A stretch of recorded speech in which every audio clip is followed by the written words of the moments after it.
నల్గొండ మండలంలోని నర్సింగ్బట్ల గ్రామంలోనే రైతుల రుణమాఫీ చేయాలని కోరుతూ సోమవారం జిల్లా కలెక్టర్కు వినతి పత్రం సమర్పించారు. ఈ సందర్భంగా పలువురు రైతులు మాట్లాడారు.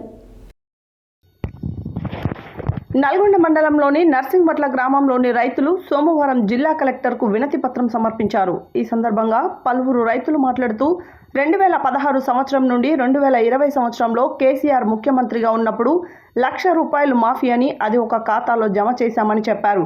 కానీ జమ చేయలేదని, అదేవిధంగా 2023 డిసెంబర్ నెలలో రేవంత్ రెడ్డి నేను ముఖ్యమంత్రిగా అయితే నేను మొత్తం రుణమాఫీ చేస్తానని పేపర్ స్టేట్మెంట్ ఇచ్చారు. ఎన్నికైన తర్వాత కొత్త నిబంధనలు పెట్టి 30% మాఫీ చేయడం జరిగిందని తెలిపారు.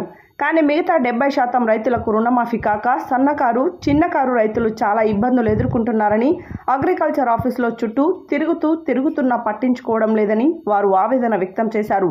ఈ కార్యక్రమంలో పాల్గొన్నటువంటి ముక్కాముల యాదయ్య, దోటి అంజయ్య, బొల్లేపల్లి శంకర్ గౌడ్, దొడ్డగోటి నరసింహ, నకరకంటి లింగస్వామి, గడ్డకట్టి రమేష్, ఆవుల సతీష్, దోటి యాదయ్య, చామకూరి ఎల్లమ్మ, తిరుమల శంకరమ్మ, పోలేపల్లి కవిత, గుణబోయిన అండాలు ఈ కార్యక్రమంలో మొదలైన వారు పాల్గొన్నారు.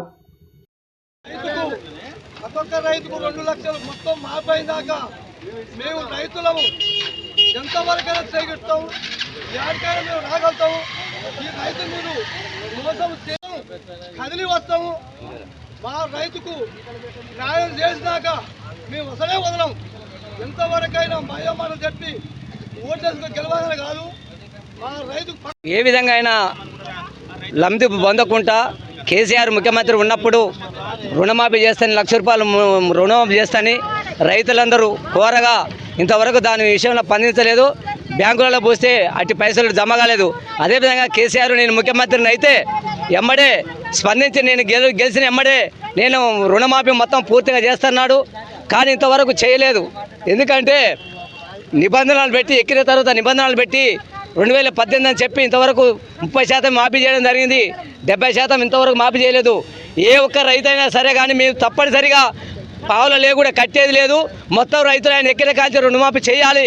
చేయని ఏడల అసెంబ్లీకి అయినా మేము సిద్ధంగా వస్తాము. వదిలిపెట్టే ప్రసక్తి లేదు. ముఖ్యమంత్రి గారు ఏదో పబ్బం కలిపి కొంతమంది 30% ఇప్పించి మిగతా 70% మందికి మాఫీగా 2 లక్షల రుణమాఫీ సంప్రదించుకోవాలని కోరుతూ ఈ ప్రజల తరపున నర్సింగ్మెట్ల, శనిగూడెం, పాతూరు గ్రామ పంచాయతీ 3 గ్రామ పంచాయతీ తరపున ఖచ్చితంగా మేము ఇవాళ కలెక్టర్కి మెమోరం ఇవ్వడం జరిగింది. అదేవిధంగా 15 రోజుల తర్వాత కలెక్టర్ గారు స్పందించకపోతే ఎమ్మడే మేము అసెంబ్లీకి పోవడానికి సిద్ధమైనాం. ఖచ్చితంగా మీరు దీన్ని వెంటనే వెనుక తీసుకొని రైతులందరికీ రుణమాఫీ చేయాలని కోరుచున్నాం. ముక్కాముల యాదయ్య, మాజీ సర్పంచ్, నర్సింగ్మెట్ల. అంటే ఓకే, మొత్తం ప్రతి ఒక్క రైతుకు మాఫీ అన్నాడు. కనీసం ఆయన పైన ఏమవుతుందంటే 18 కాడికి, 18కి ఎట్లా ఉంటుంది, 18 పావులంతో జనం ఉంటుంది కదా. మనకు 15, 16, 17 కాడికి వెళ్ళి ఏమైనా 600 అయినా మాకు రైతుకు అప్పు లేకుండా చేసినా కానీ ఎప్పుడు న్యాయం జరగాలి. అదేవిధంగా మాకు ఎంతసేపటికైనా నేను చేసిన ఈ 2 లక్షల మాపని మళ్ళీ ఇప్పుడు ఏమంటున్నావు, ఇంకా దసరా పండుగకు ఇంతమంది రుణమాఫీ వేయలే, ఇప్పుడు వేస్తా అంటున్నాడు. నువ్వు 2 లక్షలు మాఫీ చేయరా నాయన, రుణమాఫీ కుదరంటున్నావు. ఎందుకంటే ఫస్ట్ ఈ రైతు బంధు మాకు ఏమొద్దు, ఫస్ట్ 2 లక్షలు చేయి. నువ్వు ఎట్లనే వెనకసరి వస్తావు కదా, ఇది చేయంటే నేను ఆడిపోతా అంటాడు.